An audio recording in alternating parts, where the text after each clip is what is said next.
Hi everybody, my name is Ciara McKeown. I am a psychotherapist and art therapist based in Dublin, and I always thought that I was going to, as a therapist, that I would share information about narcissism and narcissistic abuse. And the reason obviously is because I had lived through it and come out the other side of it. And as time goes on and I go on to social media and I see loads of amazing videos about narcissism and all the techniques that are used, the gaslighting and the manipulation and the breadcrumbing and all those terms that you're probably well familiar with. And the educators on those websites and on those sites, they are so brilliant at what they do, and they give so much information about what is happening while you are in an abusive relationship, a toxic relationship. And I realized they do it so much better than I would ever do it. And that's and it's so necessary, because when you're in those relationships, your head is so fried, you really don't know what's going on. And it's such an important part of the recovery process is to educate yourself on actually what the hell is happening here. Because you've got two people's version of reality happening in the relationship, and they don't match up. So what your experience is and what your partner's experience is of what's happening are totally at odds with each other. So it is really head-wrecking, and ultimately leaves you not knowing who you are, what's going on, can you trust your reality, and all that stuff. So what I've come to realize is that there's a part of the process now that I'm actually more interested in. And I guess it's because I've come out the other side of that relationship and I'm quite a few years out, and I'm way less interested in the narcissist now. I have compassion for narcissists. Now, it's easy to have compassion when you're not in the relationship with them anymore and when you have your boundaries rock solid. While you're in the relationship, it's actually probably not helpful to feel compassionate at all, because it's part of the glue that keeps you stuck. But when I'm now at my safe distance, I just let them get on with their life, and I'm not really all that interested in them, because I know that the most important journey that I can focus on is my own.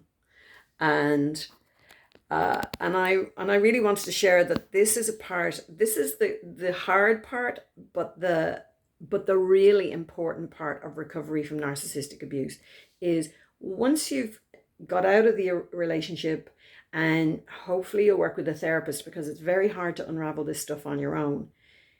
And initially, the need to tell the story is so strong. The telling of the story of what the narcissist did to you, and the narcissist did that, and the narcissist said that, and there's so much focus on the narcissist. But over time, as you move further away from the relationship, there's less focus on the narcissist, and then the spotlight comes home to ourselves. And this is when the work can become quite challenging, because now we can't distract ourselves by focusing on the narcissist. Now we can't point the finger at the narcissist. We're not in the relationship with the narcissist anymore. Now we're in relationship with ourselves. And now we have to go in and look at our own stuff.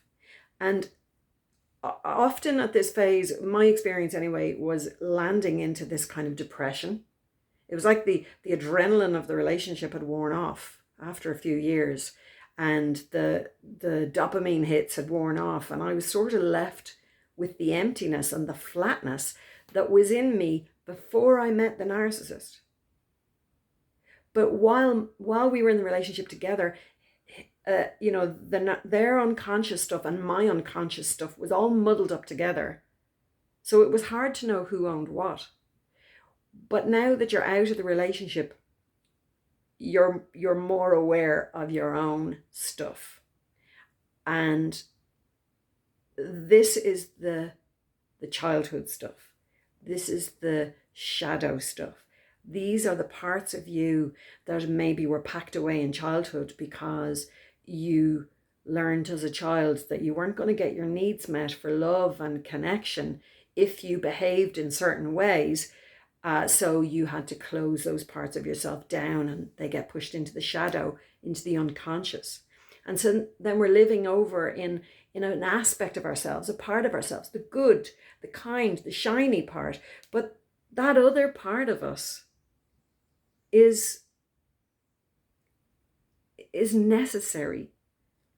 And we need to connect in with our anger. We need to connect in with that resentment, that pain, that sadness, the shame, all of those things that we sort of pushed away because they were too difficult or too unacceptable. They need to be brought back into our awareness so that we can integrate them and relax into being our full selves. And it's difficult work, you know, because we've built huge barriers to knowing those part of ourselves since childhood. We didn't mean to push them into the unconscious.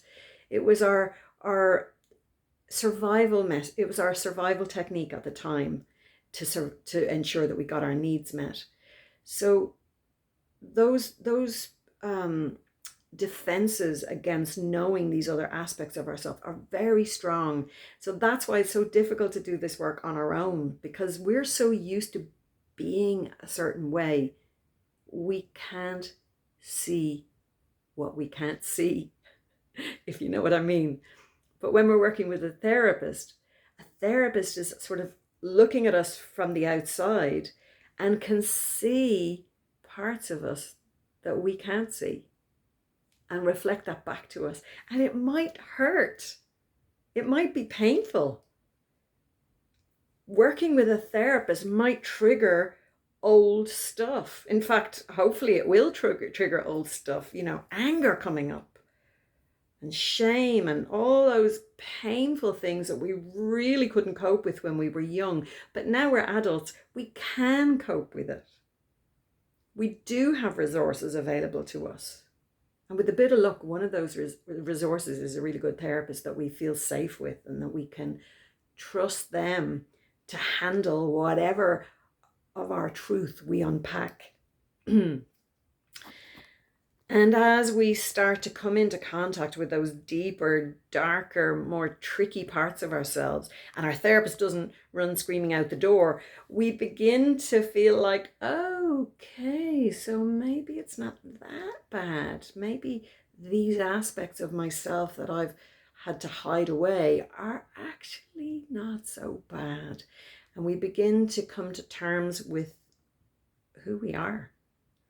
And this is to come into wholeness. This is about integration, integrating our shadow parts and our light and shiny parts.